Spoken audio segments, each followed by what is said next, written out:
Coming up on this episode of Admiral Ocean, we learn about the importance of Suicide Prevention Month.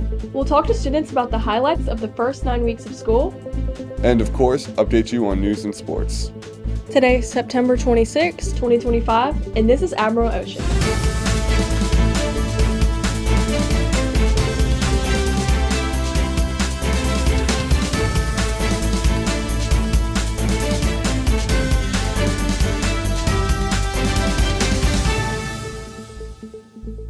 Good morning, Gulfport High School. I'm Julian McHugh. And I'm Johnny Blake, and this is episode 5 of season 7 of Admiral Ocean. Thanks for joining us. Every year, the National Merit Scholarship Program selects the best of the best for their scholarship. Recently, the first qualifiers were named.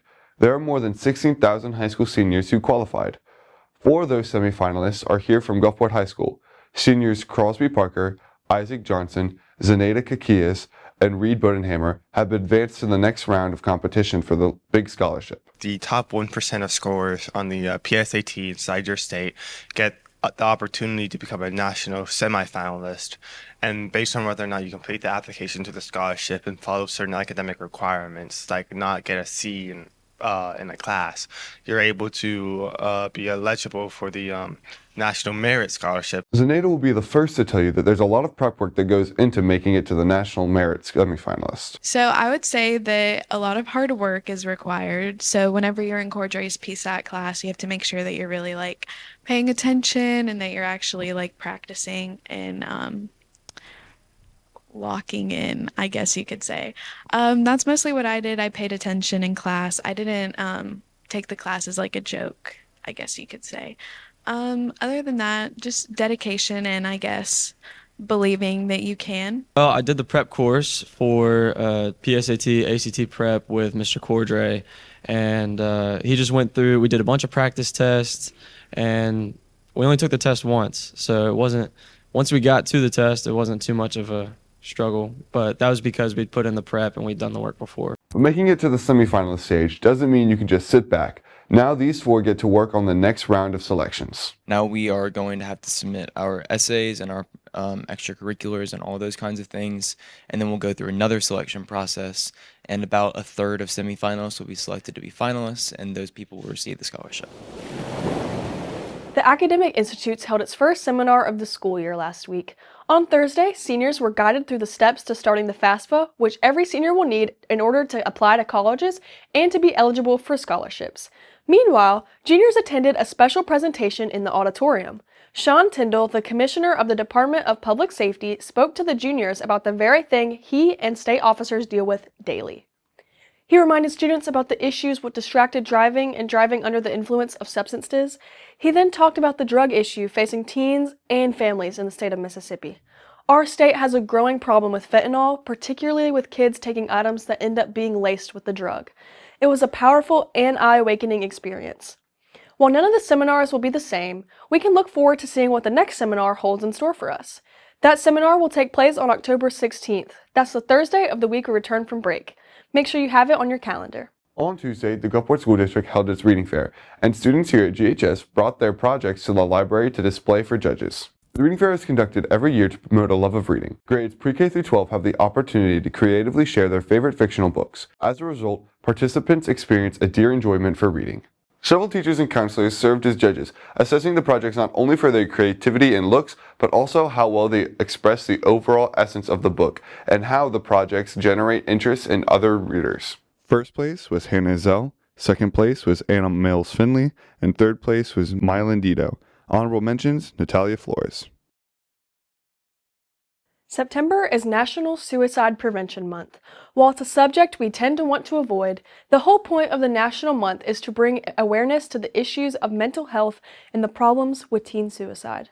Reporter Kelvin Watkins has a look at how the subject is being brought up and hopefully teen suicides are prevented. September is Suicide Prevention Month, a time dedicated to raising awareness, breaking the silence, and reminding those who are struggling that they are not alone. Feeling hopeless or having thoughts of wanting to harm yourself is really painful, but it's not something that you have to go through alone. Reaching out is a sign of strength, not weakness. Every year, more than 720,000 people worldwide die by suicide, making it one of the leading causes of death among young people aged 15 to 24. I think because nowadays mental health is such a big issue within our whole world that, being familiar with suicide and the signs and symptoms to look for, that is why it's so extremely important to get those patients help.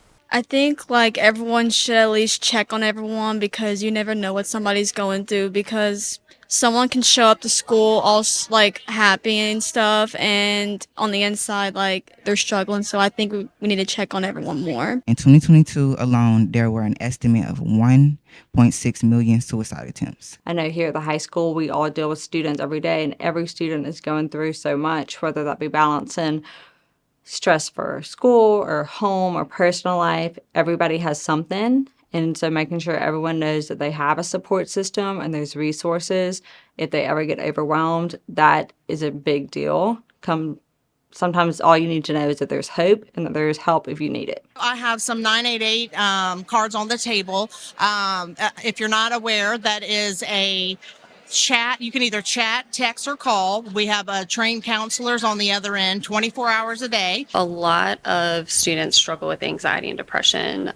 So many people struggle with it, and a lot of their friends don't know. I would say a good amount of our population does. Too many suicides have happened like within the last 10 years, especially with people our age, and social media has just like made it way worse for us. And I think that we need to be more aware of it now. Giving them an outreach, giving them time to express themselves, whether it's through writing or drawing or just giving them a break in class sometimes is all that student really needs to help them. Experts say that roughly 1 in 10 people will experience suicidal thoughts at some point in their lives. If somebody kind of pulls out and kind of feels distance, or if they're, the way that their friends they're hanging with, if that changes. A huge red flag is if their personality changes, if maybe they are becoming more withdrawn. Just simply ask like how they're doing and if they're okay, and like just say the little things, like just give a compliment here and there because you never know if like the little things you say can like make someone change their mind. I was talking with all the students, and at this school, this is the first school, every single person knew it was Suicide Awareness Month. I was very proud about that, and they knew about the 988 and the resources. This month reminds people that reaching out for help is the first step towards safety and that mental health is just as important as physical health. Now let's go to the news sets for the latest headlines and sports updates.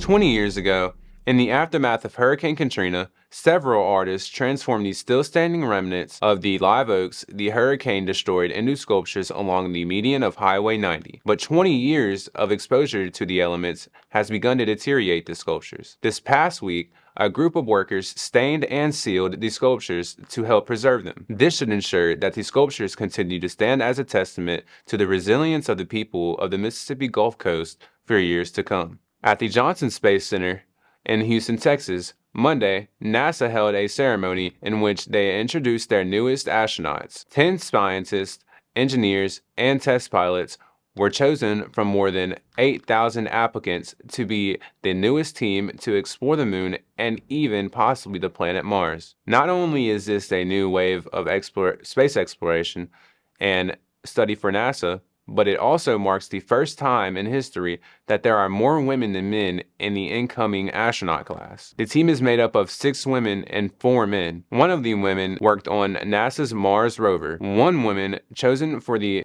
team has some space travel time as she worked as a SpaceX engineer. The astronauts will undergo 2 years of training before they will be classified as eligible for spaceflight. The exciting thing about this newest class is the probability of one of these astronauts becoming the first human to step foot on the surface of Mars. This is the 24th astronaut class for NASA since the original Mercury 7 class was introduced in 1959. This new class will join 41 astronauts who are currently active in NASA. Not only is this a breakthrough for women in science by outnumbering the men, but as soon as 2027 hits, one of them could be the first woman to walk on the moon.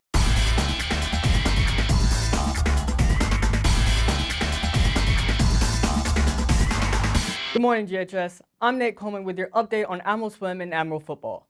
Let's start with the swim team. Last Wednesday, the swim team competed in a meet in Biloxi. This was a dual meet with 5 schools. Boys won 4 out of 4 matches and girls won 3 out of 4 matches.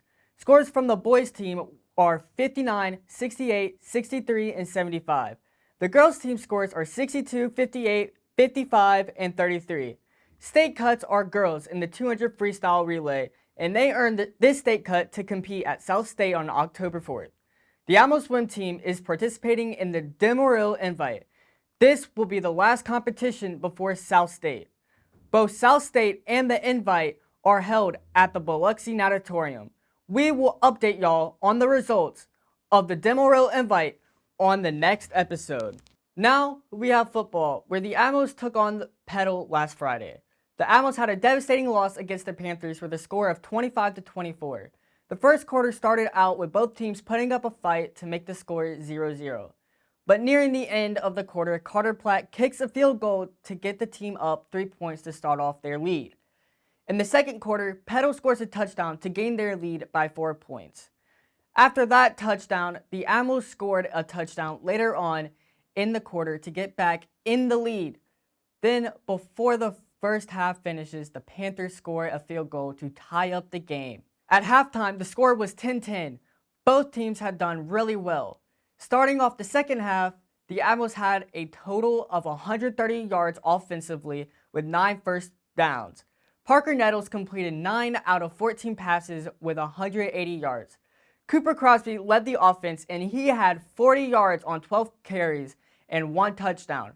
Camden Morgan led the receivers, and he had 3 catches for 41 yards, and Javius Hales had 2 catches for 31 yards. The defense was also playing very well, and the defense was led by Trey Peters. The third quarter started off with the Admirals picking up 11 yards and a first down in the first play of the half. Nearing the end of the third quarter, Petal scored another touchdown, putting them in a lead. Starting off the fourth quarter, the score was 17-10 with Petal in the lead. Cooper Crosby scored a touchdown with 7 minutes and 24 seconds left on the clock in the fourth quarter. This tied up the game once again to 17-17. In the end of the game, the Admirals lost. But here are the final stats from the Admirals. The Admirals had a total of 276 yards, with 183 of those yards being passed and 93 of them being rushing yards. Tonight, the Admirals will take on the Pascagoula Panthers at 7 p.m. tonight. This is an away game. Come out and support your Admirals. The game will also be streamed on our Facebook page and our Huddle TV channel. Now, here's reporter Nolan Bridges with your update on golf, volleyball, and cross country. The boys golf team competed in the Gator Invitational at Hickory Hill. The team was led by freshman Reed Williams with a score of 76. Gulfport versus West Harrison happened last Thursday. Gulfport swept West Harrison, winning 3-0. Also, they competed in the PRCC tournament on Saturday as they won against Poplarville 2-1 and Bay St. Louis 2-0. Unfortunately, though, they came in third, losing to Our Lady Academy in the semifinals. The cross-country team participated in the Admiral Bayou Classic. For the girls' 3,000-meter run, Jaslyn Handy came in second place with a run of 13 minutes and 54 seconds.